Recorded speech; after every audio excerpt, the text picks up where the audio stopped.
Welcome to the Vishnu classes. तो आज आपके लिए मैं सेकंड क्वेश्चन लेकर आई हूँ गणित प्रकाशन क्लास 7th का, जो कि हमने फर्स्ट क्वेश्चन लास्ट वीडियो में कवर अप करा था। जिसको नहीं पता कि क्या देखा था, सो आप वो मेरे लास्ट वीडियो देख सकते हो, उसमें हमने फर्स्ट क्वेश्चन कवर अप करा था।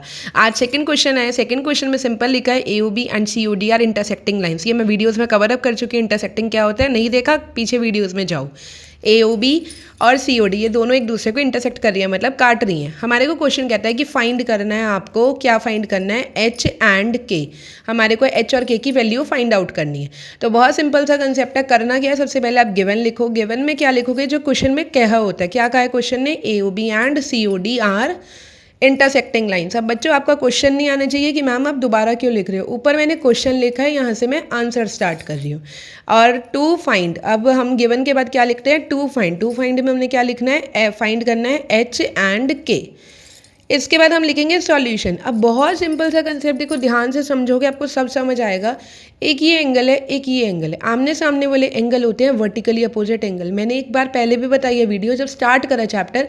आमने सामने वाले एंगल होते हैं वर्टिकली अपोजिट एंगल। तो इन दोनों को हम इक्वल कर देंगे, तुम्हारा K आ जाएगा। कैसे, AOD एंगल का नाम लिखो इज इक्वल टू COB। जिसने मेरे ये एंगल वाली, जिसने स्टार्टिंग से चैप्टर देखना शुरू करा है, उसको बहुत आराम से समझ आ गया होगा कि ये कौन से एंगल हो रहे हैं। ये एंगल हो रहे हैं बाय वर्टिकली अपोजिट। जो पहली बार इस चैनल पे आया है विष्णु क्लासेस वैदिक मैथ्स में, तो बेटा आप पीछे जाओ और वीडियोस को देखो। इस चैप्टर की स्पेशली आपको सब कुछ समझ आएगा। AOD की वैल्यू क्या है, 6K। 6K is equal to COB हमारा एंगल है 108। ये यहाँ पे डाल दिया 108। K इज इक्वल्स टू, जब भी इधर कोई चीज़ मल्टीप्लाई में होती है तो लेफ्ट साइड आके डिवाइड हो जाती है, सॉरी राइट साइड आके। तो इसको अगर हम कट कर देंगे तो हमारा आंसर आ जाएगा 18। 6 18 सा 108 होता है। ठीक है, K की वैल्यू निकल गई। अब हमारा मोटिव है H निकालना। अब एक कंसेप्ट और देखो, H निकालने के लिए ना यहाँ पे एंगल है कि हम वर्टिकली अपोजिट कर दें। हमारे पास एक ही चीज़ है कि एक ये लाइन है AOB, इस लाइन के ऊपर ये दो एंगल बन रहे हैं। जब भी, याद रखो मेरी बात ध्यान से, जब भी कोई लाइन पे एंगल बन रहे होते हैं, उस लाइन पे जो एंगल बन रहे हैं उनको प्लस करके हम 180 के इक्वल कर सकते हैं। कैसे, एक ये लाइन है, लाइन क्या है, AOB। यहाँ लिख दो AOB is a straight line. Straight line का बहुत सिंपल सा कंसेप्ट है, क्या, दो एंगल, तीन एंगल, चार एंगल जितने भी बन रहे हैं सबको प्लस करो, 180 के इक्वल कर दो। एंगल क्या है, AOC और COB, इन दोनों को आप प्लस कर दो। AOC plus COB is equal to कितना, 180 डिग्री। AOC वैल्यू क्या है, 9H, इसकी क्या है 108। तो 9H plus 108 is equal to 180। 9H is equal to, ये प्लस का इधर आके माइनस कर दो। बहुत इजी कंसेप्ट मैं आपको सिखा रही हूँ, अगर आप ध्यान से समझोगे तो सब कुछ समझ आएगा, गारंटी मेरी है। और डिवाइड हो जाएगा इधर आके, 9 8 सा 72, H की वैल्यू आ जाएगी 8। डिग्री जरूर लगाना है, क्वेश्चन में डिग्री गिवन है, डिग्री लगाना जरूरी है। आपको क्वेश्चन समझ आया हो तो कमेंट सेक्शन में लिखना कि मैम समझ आया, नहीं जो आया पूछ सकते हो। और ऐसी वीडियोस के लिए विष्णु क्लासेस को फॉलो करो। वीडियो ख़त्म नहीं हुआ है, भागो नहीं कहीं। अभी हम क्वेश्चन स्टार्ट करेंगे, क्वेश्चन नंबर 3। चलो अब हम क्वेश्चन नंबर 3 पे आते हैं। क्वेश्चन 3 कहता है AOB and COD are straight lines. पिछले क्वेश्चन में मैंने बताया था स्ट्रेट लाइन क्या होता है। जहाँ भी स्ट्रेट लाइन दिखेगा वहाँ पे जितने एंगल बन रहे होंगे सबको प्लस कर देना 180 के इक्वल। ठीक है, बहुत सिंपल सा कंसेप्ट से समझाती हूँ मैं। Find unknown angle. Unknown angle मतलब जिसके यहाँ एंगल में अननोन लेटर दिख रहा है, जैसे ABCD XYZ समथिंग। यहाँ A दिख रहा है तो आपको फाइंड करना है A, ये ढूंढना है हमने। ठीक है, क्वेश्चन का मतलब समझ आ गया। अब हम स्टार्ट करते हैं। डायरेक्ट मैं सॉल्यूशन बता रही हूँ आपको। सॉल्यूशन क्या करोगे, क्या बोला है, AOB and COD are straight line. एक एक लाइन उठाओ, AOB उठाओ, ये वाली लाइन AOB, यहाँ पे लिखो AOB is a straight line. एक एक लाइन लेनी है, ठीक है। AOB is a straight line. इस स्ट्रेट लाइन पे कितने एंगल बनते हैं, एक एंगल ये बनता है, एक ये बनता है, दो, एक ये तीन, एक बनता है ये चार। चार एंगल बनते हैं, बट ये भी नहीं है हमारे पास, तो है ना।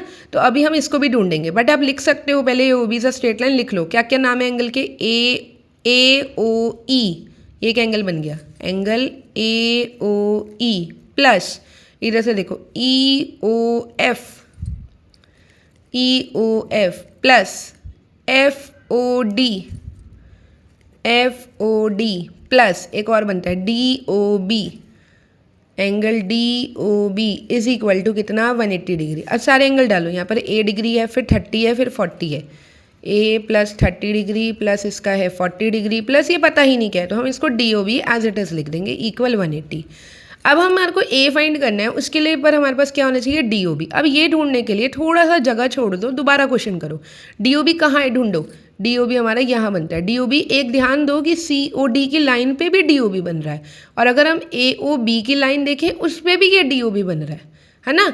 तो हमारा काम है अब सी ओ डी से हमारे को ढूंढना। सी ओ डी से हम कैसे ढूंढेंगे, देखो यहाँ लिखो C O D is a straight line.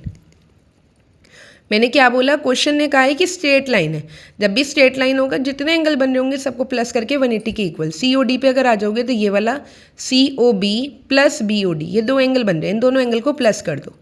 सी ओ सी आएगा यहाँ पे, C O B plus B O D is equal to कितना 180 डिग्री। यहाँ इसकी वैल्यू है 117 प्लस ये पता ही नहीं क्या आपको, बी ओ डी लिखो या डी ओ बी लिखो, दोनों बातें एक ही हैं क्योंकि हम उल्टा भी लिख सकते हैं सीधा भी। अब हम इसको माइनस कर देंगे तो हमारा यहाँ पर वैल्यू कितनी निकल जाएगी बेटा, माइनस करो जरा रफली 63 आ जाएगी। ठीक है, हमारी इसकी वैल्यू 63 आ गई। अब इस 63 को हम बी ओ डी को कहाँ प्लेस कर सकते हैं, इसकी जगह पे। तो यहाँ पे प्लेस कर देंगे ए प्लस 40 प्लस 30 कितना हो गया 70 प्लस यहाँ डाल देंगे 63 इज इक्वल टू 180। अब कहोगे कि प्रूव पता कैसे चलेगा, तो आप यहाँ लिख सकते हो प्रूव्ड बिलो या फिर प्रूव्ड अबव, कुछ भी लिख सकते हो कि हमने इसको प्रूव करा है, या फिर फाइंड लिख दो, फाइंड लिख दो, फाइंड बिलो। हमने नीचे फाइंड करा है, आप एक्सप्लेन कर सकते हो ये चीज़ कि हमने नीचे फाइंड करा है। अब यहाँ से इसकी वैल्यू आ गई 133 इज इक्वल टू कितना 180 डिग्री। ए की वैल्यू निकल जाएगी 180 में से 133 को माइनस कर दो। ए इज इक्वल्स टू कितना, माइनस करके देखो, देखो मैं हर चीज़ बताऊंगी आपको, ध्यान से समझो। 7 माइनस 3 4, आंसर आ गया 47। आप बुक में क्रॉस चेक कर सकते हैं। ये था हमारा थर्ड क्वेश्चन का फर्स्ट पार्ट। इस वीडियो में हमने कवर अप करा क्वेश्चन नंबर 2 और क्वेश्चन नंबर 3 का फर्स्ट पार्ट। अब नेक्स्ट वीडियो में क्वेश्चन नंबर 3 का ही हम सेकंड पार्ट और थर्ड पार्ट कवर करेंगे। साथ में एक और चीज़ कवर करेंगे क्वेश्चन नंबर 4, जिसका कोई पार्ट नहीं है, तो इसीलिए वो हमारा 4 तक क्वेश्चन कवर अप हो जाएंगे। तो नेक्स्ट वीडियो आप वेट करो, आपको कल वीडियो मिल जाएगा शाम को 6 साढ़े 6 के बीच में, तो आप उसके लिए रेडी रहिए। और ऐसे ही आप चैनल को सब्सक्राइब करो ताकि आगे वीडियोज़ आपको ज़्यादा से ज़्यादा मिले। और अगर आप सच बोलूँ विष्णु क्लासेस को लगातार देखोगे और अगर आपको लगता है कि मैम जल्दी वीडियोस चाहिए, मैं इस चीज़ की गारंटी ले सकती हूँ, आपको ट्यूशन की भी नीड नहीं पड़ेगी और स्कूल में भी समझ नहीं आएगा, तो आप ऑनलाइन भी पढ़ सकते हो। और आपको ऐसे समझाऊंगी कि आप खुद कहोगे ma'am you are the best one. तो मतलब एक मेथड है समझाने का। ऑनलाइन भी आप पढ़ सकते हो, विष्णु क्लासेस को फ्री ऑफ कॉस्ट में यूट्यूब पे भी पढ़ सकते हो। अब जल्दी चाहोगे जल्दी भी आपको वीडियोज़ मिल जाएंगी। चैनल को सब्सक्राइब रखो और कमेंट में बता दो कि हमारे को किस चैप्टर में किस क्वेश्चन में कहाँ पर दिक्कत आ रही है। आपके लिए पर्सनली वीडियो वो बना के शूट करके आपको दिया जाएगा। ठीक है, सो मिलते हैं हम next time. Bye bye, take care, see you soon and best of luck for your exams.